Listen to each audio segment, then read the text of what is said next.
کہ جو سورہ کہف کی شروع کی 10 آیتیں ہیں، ایک پیج میں پوری 10 آیتیں ہیں، جو یاد کر لے گا دنیا کا سب سے بڑا فتنہ دجال جب آئے گا، اللہ اس کو اس فتنے سے محفوظ فرمائے گا۔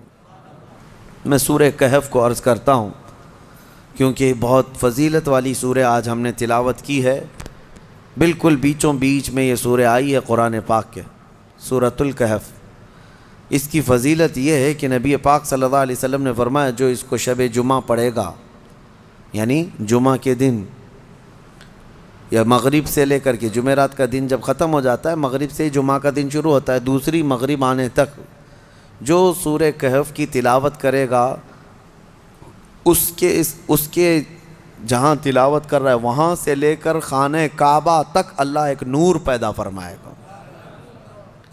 اور بھی بہت ساری فضیلتیں کنز العمال میں آئی ہیں، فرمایا کہ جو سورہ کہف پڑھے گا اللہ اسے 3 دن تک ہر طرح کے گناہوں سے بچا لے گا، اور پھر کنٹینیو کرتا رہے۔ اور میرے آقا صلی اللہ علیہ وسلم کی ایک حدیث یہ بھی ہے کہ جو سورہ کہف کی شروع کی 10 آیتیں ہیں، ایک پیج میں پوری 10 آیتیں ہیں، جو یاد کر لے گا دنیا کا سب سے بڑا فتنہ دجال جب آئے گا، اللہ اس کو اس فتنے سے محفوظ فرمائے گا۔ وہ دجال کے فتنے سے محفوظ رہے گا، ورنہ دجال کا فتنہ بہت سخت ترین ہوگا۔ یہاں باباؤں کے فتنے سے لوگ نہیں بچ رہے ہیں، کوئی چمتکاری بابا آ جائے تو سب اس کے سامنے بھیڑ لگا دیتے ہیں۔ دجال تو مردے کو زندہ کر کے دکھائے گا، بارش بھی برسا کے دکھائے گا۔ ہاں، دجال خالی چٹی نکال کے نہیں دکھائے گا، ہاں وہ گھاس بھی اگا کر دکھائے گا، سبزے بھی نکالے گا، بہت ساری چیزیں ایسے عجوبے کر کے دکھائے گا، لیکن بہت لوگ اس کے پیچھے اندھا دھند بھاگنے لگ جائیں گے کہ ہمارا خدا اتر پڑا۔ صرف ایمان والے جن کو اللہ بچانا چاہے وہ اس کے فتنے سے محفوظ رہیں گے۔ ایک تو بچ جانا الگ ہے، لیکن جو اس پر ایمان نہیں لاتا ان کو وہ سزا بھی دیتا ہے۔ دجال جو ہے دونوں ٹانگیں پکڑ کر چیر دے گا، کچھ لوگوں کو کھولتے ہوئے تیل میں بھی ڈال دے گا، اس کا رعب و دبدبہ ہوگا، اس کا غلبہ ہوگا۔ اس کے لیے مومنین کو وہ اذیتیں بھی دے گا، تکلیفیں بھی دے گا، لیکن جو جمع رہا اس کے لیے بہت بڑی جنت ہے، بہت بڑی جنت کا اللہ نے وعدہ فرمایا۔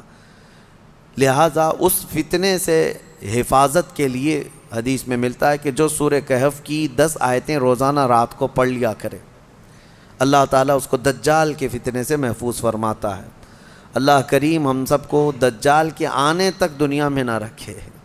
اگر فتنہ اللہ تبارک و تعالیٰ کوئی آزمائش کا ارادہ فرمائے تو ہمیں بغیر آزمائے، بغیر فتنے میں مبتلا کیے دنیا سے اٹھا لے، ہمیں صحیح و سلامت اللہ موت عطا فرمائے۔ اس پورے پارے میں 3 سوالات کرنے کے لیے یہودی آئے تھے حضور صلی اللہ علیہ وسلم کے پاس۔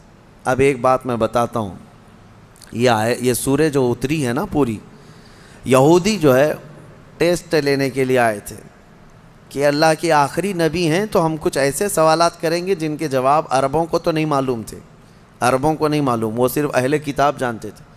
وہ 3 سوالات کیا لے کر کے آئے تھے حضور صلی اللہ علیہ وسلم سے؟ انہوں نے کہا روح کس کو کہتے ہیں؟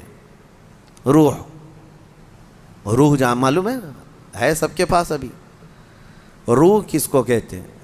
دوسرا ان کا یہودیوں کا سوال تھا اصحاب کہف کون تھے اور کتنے تھے؟ یہ غار والے لوگ کون تھے اور کتنے تھے؟ یہ سوال انہوں نے لا کر کے پیش کیا۔ تیسرا سوال تھا ذوالقرنین کون ہیں؟ حضور پاک صلی اللہ علیہ وسلم نے فرمایا جاؤ میں کل اس کا جواب دوں گا۔ اب سنو، یہ کس کے لیے؟ نبی رحمت سید الانبیاء کے لیے۔ سنو توجہ سے، جو بڑے ڈھیٹ سے کہتے ہیں نا، عام لوگوں کی بات کر رہا ہوں۔ رسول رحمت صلی اللہ علیہ وسلم نے یہودیوں سے کہا کہ کل آ جانا، میں بتا دوں گا۔ تو حضور کا یہ ارادہ تھا کہ آیتیں اتریں گی، وہی آئے گی تو میں اس سے جواب دوں گا۔ کوئی آیت نہیں آئی، کوئی وحی نہیں آئی۔ دوسرے دن یہودی آئے، حضور پاک صلی اللہ علیہ وسلم نے ان سے فرمایا کہ جاؤ میں اور کل بتاؤں گا۔ 2 مرتبہ 3 مرتبہ حضور صلی اللہ علیہ وسلم نے ٹال دیا، اور یہودیوں کو یہی چاہیے تھا، بہانہ بدنام کرنے کے لیے، پروپیگنڈا پھیلانے کے لیے۔ اب آیتیں نہیں آئیں، کئی دن تک وقفہ ہو گیا۔ روز آیت آتی تھی، کبھی دن میں کئی مرتبہ آیتیں اترتی تھی، لیکن اتنا لمبا وقفہ ہو گیا حضور اکرم صلی اللہ علیہ وسلم کے قلب اطہر پر یہ بات بہت گراں گزر رہی تھی کہ کیا ہو گیا. تب پھر اللہ تعالیٰ نے یہ سورہ تو اتاری، سورہ کہف، لیکن اس میں یہ فرمایا وَلَا تَقُولَنَّ لِشَيْءٍ إِنِّي فَاعِلٌ ذَلِكَ غَدًا، اے محبوب ہرگز ہرگز یہ مت کہنا کہ کل میں یہ کر دوں گا. یہ اللہ تعالیٰ کو پسند نہیں ہے. اپنے رسول کو اللہ تعالیٰ فرما رہا ہے ہرگز یہ مت کہنا کہ کل میں یہ کر دوں گا، الا ان یشاء اللہ، جب بھی کہنا تو یوں کہنا اگر اللہ چاہے تو کروں گا.